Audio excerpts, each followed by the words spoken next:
Сайн байцгаана. Өнөөдөр худалдааны удирдлага програм дээр жишээ болгож тайлбарлахаар бид бэлдсэн байна. Манай энэ хүү кейсийг яг худалдааны удирдлага програмыг юун дээр ашиглах вэ? Яаж ашиглах вэ? Ашигласнаар ямар давуу талуудаас бий болж болох вэ? Гэт жижигхэн юм кейс бэлдсэн байгаа. Ер нь бол яагаад програм хэрэгтэй вэ? Яагаад яг худалдааны удирдлагын програм тийм ээ? Борлуулалт эрхэлдэг, худалдаа эрхэлдэг байгууллагуудад ашиглах шаардлагатай вэ? Яг энэ асуултаар бодож үзэх юм бол одоо нийт бүтээгдэхүүний жагсаалт тийм ээ 2000, 3000, 4000 барааны жагсаалттай ч байж болно. Гэхдээ тэр бүрчлэлийг одоо яг үлдэгдэл тийм ээ тэдгээрийн хоорондын тооцоо тооллого хаашаа хэдийг хүргэх ёстой, хэдийг захиалах ёстой одоо шинэ бэлтгэний нийлүүлэгчээсээ тийм ээ гадаадаас ирдэг бол одоо хэдийг захиалсан байгаа вэ тийм ээ сарын дараа гэхэд одоо тухайн бүтээгдэхүүний жагсаалт одоо хэд болох вэ, тоон хэд болох вэ тийм байдлаар бол одоо жагсаалтыг бол ашиглаж болно. Олон төрлийн үнийн бодлого бол програм дээр гаргаж болно. Одоо шинэ яг жижиглэнгийн үн хэд байх юм тийм ээ яг дэлгүүр дээр зарагдах үн хэд байх юм бид нар өөрсдөө түгээх үн хэд байгаа дилер дистрибьюторын үн хэд байх ингээд гаргаж болно. Борлуулалтын бол хяналт програм дээр бол тавигдана. Баркод бол бүх бүтээгдэхүүнд бол холбох боломжтой гэж байгаа програм дотор. Мөн энэ програм дээр болохоор яг эцсийн хэрэглэгчдэр хүрэхэд хүртэл яг баркод ашиглаж одоо баркодоор борлуулах боломжтой. Салбар хоорондын уялдаа холбоо гэж байгаа. Энэ нь болохоор одоо маш олон тийм сүлжээ салбар дэлгүүрүүдтэй тийм ээ. Тэдгээр нь хоорондоо тусдаа өөрсдөө гэсэн агуулгатай. Тэгээд борлуулалт эрхэлдэг бол тэдгээрийн хоорондын уялдаа холбоо салбар хоорондын одоо тийм ээ агуулгын удирдлага түгээлт нөөцийн одоо удирдлагыг бол програм дээр бол удирдах болж байгаа. Тэгээд маш олон харилцагч руу бол одоо ерөнхийдөө CRM систем бол бас програм дээр бол байгаа. Тийм олон харилцагч руу шууд мэйл явуулах, бүх харилцагчтай бүртгэх тэдгээрийн одоо тийм ээ ангилах ABC-гэр ч юм уу ангилах боломжтой. Ерөнхийдөө бол маш тийм дэлгэрэнгүй боломжтой байгаа. Тооллогыг бол хэлбэрчлэх боломжтой. Хэлбэрчлэх бол маш олон аргагүй тооллох их олон боломжууд бас програм дээр бол байгаа. Мөн одоо түгээлтийн удирдлага яг одоо түгээх бараа бүтээгдэхүүнүүдэд түгээх одоо үйл явцыг маш програм дээр бол бас гаргаж өгсөн байгаа. Ерөнхий схемээр ярих юм бол одоо худалдааны удирдлага гэдэг програм маань өөрөө яг худалдааны үйл ажиллагаа эрхэлсэн компани одоо гол цөм буюу одоо хамгийн гол програм болж өгч байгаа. Энэ нь өөрөө болохоор одоо байгууллагын нэгтлэн бот бүртгэлийн програмтайгаа бас уялдаж холбоотой ажиллах боломжтой. Худалдааны удирдлага програм цөмөөсөө салаалаад явах юм бол одоо жижиглэнгийн дэлгүүр болгон дээр одоо дэлгүүр болгоноо өөртөө холбож нэгсэндээ ажиллана гэсэн үг. Дэлгүүр болгон дээр мэдээж яг касс дэлгүүр болгон дээр бас олон касс байж болно гэдэг бол энэ схемээр бол үзүүлсэн байгаа. Тэгээд манай програмыг тайлбарлахад одоо алтан баг маань тайлбарлах гинэ. Сайн байна уу? Манай програмын бүтц маань бол энэ байна. Манай програм ийм дээд системүүдээр бүтдэг. Дээд систем болгон дотроо зэгстэй. Одоо жишээлбэл нарратив хаалганы мэдээлэл гэхэд энэ зүүн талдаа ийм олон зэгс байгаа. Өнөөдрийн бидний жишээн дээр бид нэг бараа үсгэхэд хоёр түнш үсгэхэд нэгнээс нь худалдаж аваад нөгөөх нь зарж үзүүлнэ. За мэдээж манай програм дээр бүх байгууллагынхаа бүх мэдээллүүдийг оруулах боломжтой. Тэгэхээр одоо бүх хэвлэх маягтууд дээр бүгдэн дээр нь манай байгууллагын мэдээллүүд гарч ирнэ. За бид нэр жишээ болгож зүгээр цэцэг худалдаж авч цэцэг зарж үзье. Жишээлбэл бараа материалын жагсаалт гэж бид норматив хаалганы мэдээлэл дээр дараад бараа материалын жагсаалтыг нээхэд манай одоо бүх жагсаалт маань гарч ирнэ. Тэгэхээр бид нэр энэ дээр уялсанд одоо шатлалаар бид нар бараануудаа үсгэж болно. За зүгээр бид нар бараа материалын жагсаалтын одоо энэ хавц дотроо хавцлаж бид нар одоо групп болж бид нар тэгж бараануудаа үсгэж тайлан дээр гаргаж болно. За зүгээр энэ үндсэн хавц дээр бид нар үсгэхийн тулд бид нар create гэдэг кнопод орж өгöd create гэдэг кнопод ороход манайх одоо бараа материалын жагсаалтыг үүсгэх гэдэг ийм манай туслагч цонх маань гарч ирж байна. Тэгэхээр бид нар энэ дээр хамгийн өмнө бараа материалын төрлөө бид нар зааж өгөх хэрэгтэй. За төрлөө заахын тулд бид нэр одоо 3 цэг дээрээ дарахад манай одоо бүх төрлийн чагсаалт маань ингэж гарч ирнэ. Тэгэхээр одоо манайх ямар ч төрөл үүсгэх болохоор бид нэр зүгээр энэ дээр ороод үүсгээд өгье. Тэгэхээр бид нэр энэ дээр цэцэг гэдэг параметрын төрөл үүсгэхэд одоо манай параметрын төрөл маань бараа гэж үүсэж байна. Бараа үйлчлэгээ эсвэл ажил гэж энэ гурвын нэг нь үүсгэх боломжтой. Тэгэхээр параметрын төрөл нь одоо зүгээр параметрээс ямар ялгаатай вэ гэхээр энэ одоо бүгдийн нэгтгсэн нэг онцлогтой байж болно. Жишээлбэл бид нар одоо параметрын чагсаалтын төрлөө бид нар зааж өгөхөд одоо манай утга анхны утгаар гэдэг бид нар энэ цонхон дээр орохоор манай одоо хадгалах нэгж маань шууд сонгогдоод явчих болдог. Жишээлбэл бид нар одоо бараа болгон дээр зааж өгөхгүй зүгээр параметрын төрлийг заагаад өгөхөөр манай одоо барааныхаа хадгалах нэгж маань одоо жишээлбэл ширхэхээр бид нар хадгалъя гэхэд ингээд хадгалцснаа гэсэн үг. За бид нар параметрын төрлөө үүсгэчлээ. Тэгэхээр бид нар одоо нэг сонгохоор манай параметрын төрөл маань цэцэг. Тэгээд яг цаатлын төрөл маань болохоор яг бараа. Тэгээд бид энэ дээр бас шууд баркодын зоогоод өгөх боломжтой. Жишээлбэл хэд ч вэ 13 тоотой нэг баркод ингээд зоогоод өгчээ. Тэгэхээр бид нар цааш нэгж дарахаар манай одоо бид нар яг барааныхаа жинхэнэ яг ашигладаг нэрийг өгөх хэрэгтэй. Тэгэхээр жишээлбэл бид нар энэ дээр сарнаа үсгэдэг гэж. Сарнаа хевлэх нэрэн дээр бид нар бас сарнаагаа оруулж болно. Хевлэх нэрээ бид нар заавал зааж өгөх албагүй. Энэ ажлын нэрээ заагаад өгчөд зүгээр манай хевлэх нэр нь заагаагүй бол ажлын нэр нь угаасаа бид нар бүх хевлэх баримтан дээр гарч ирнэ. Эсвэл зүгээр энэ кнопн дээр дарахад манай одоо сарнаа маань хевлэх нэрлүүгээр ингээ орчихно гэсэн үг. Тэгэхээр манай хадгалах нэгж маань ингээд ширхэггээд сонгогдсон байна. Бид нар нөтийн хувь хэмжээгээ бид нар эндээс сонгоод өгөх боломжтой.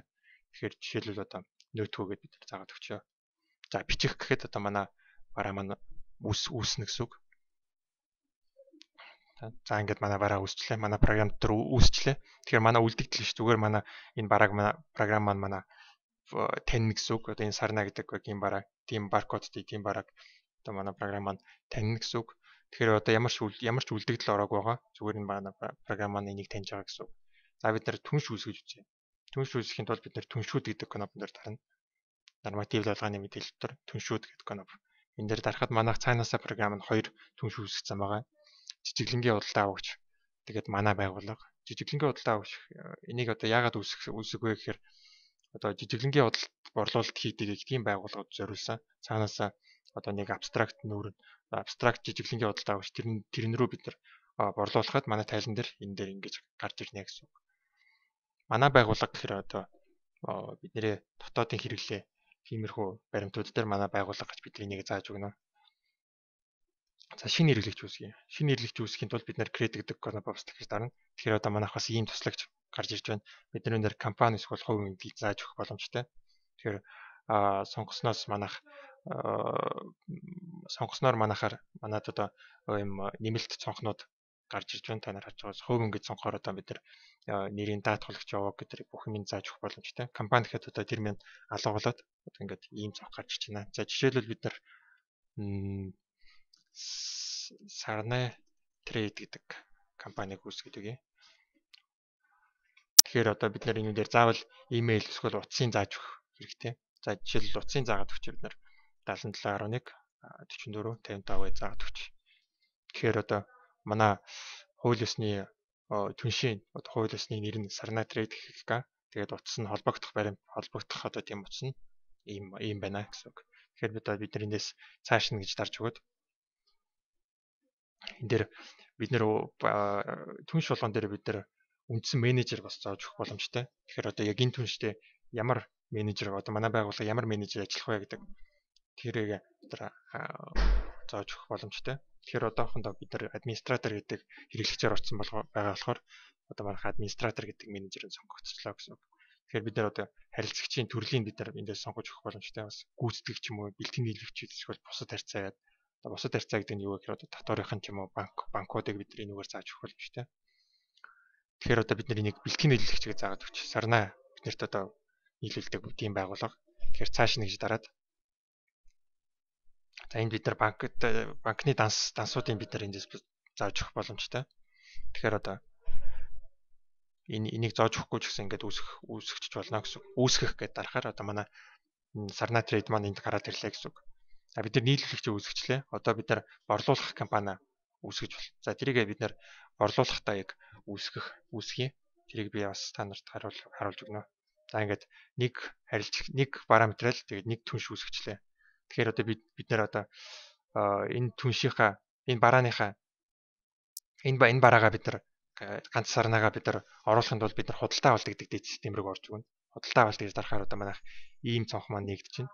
Тэгэхээр одоо бид нар бэлтгэн нийлүүлэгч гэдээ бид нар энд бас нэгтгэсэн байгаа.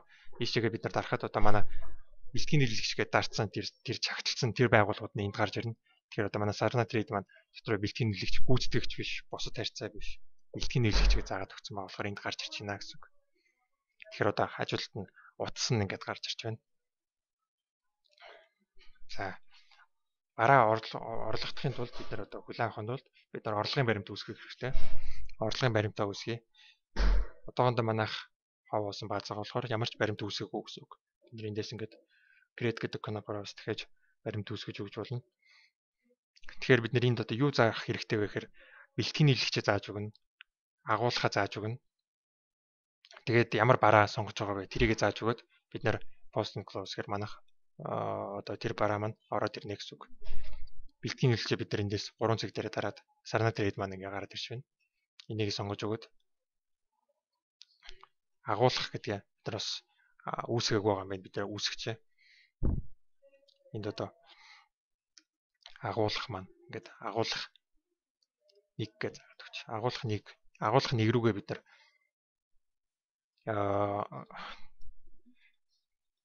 Sarnaгаа бид нар ингээд сонгоод өгч болно. Эсвэл бид нар зүгээр энэ дээр Sarna гэж өчгээд манай бараа маань энд ингээд гараад ирж байна.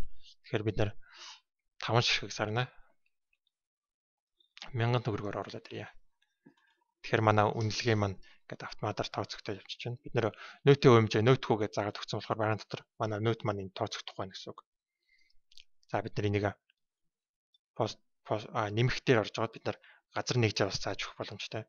Газар нэгж маань юу гэхээр байгууллагын бүтэц гэж нэг бас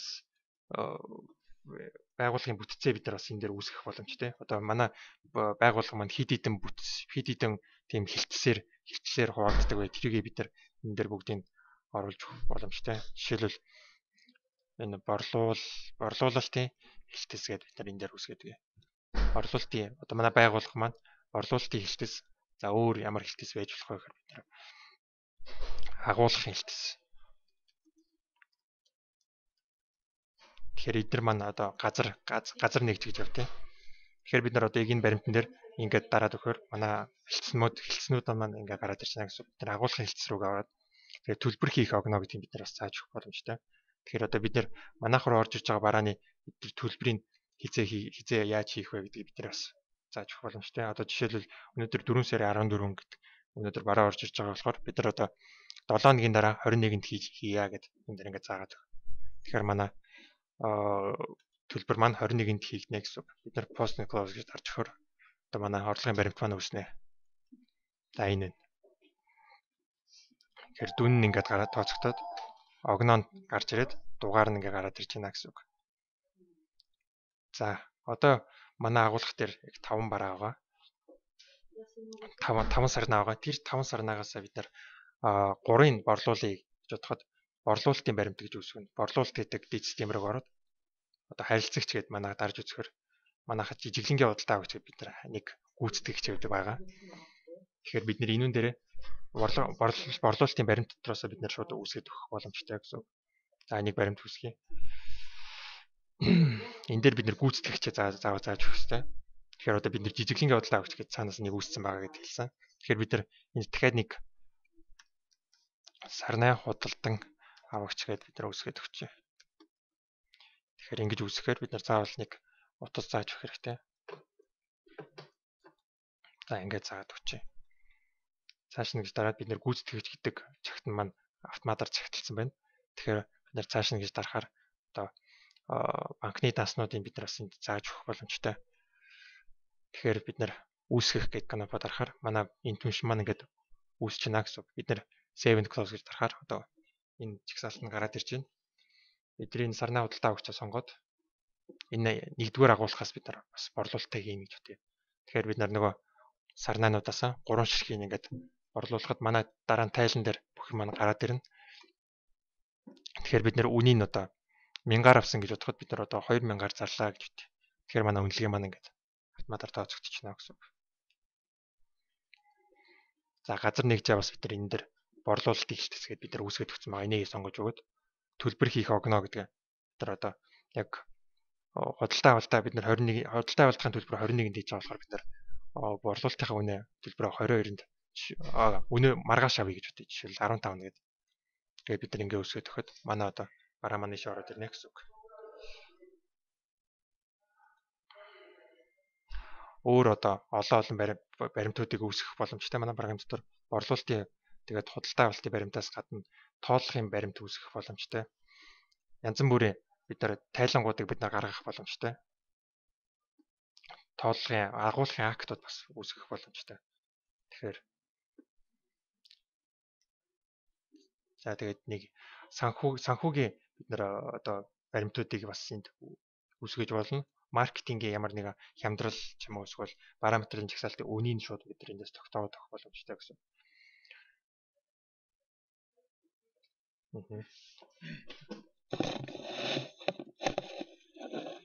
Манай програмын ерөнхий ажиллах схемийг багах хэсгээс бол ингээ үзүүллээ. Та бүхэн ойлгомжтой байсан баг гэж бодож байна.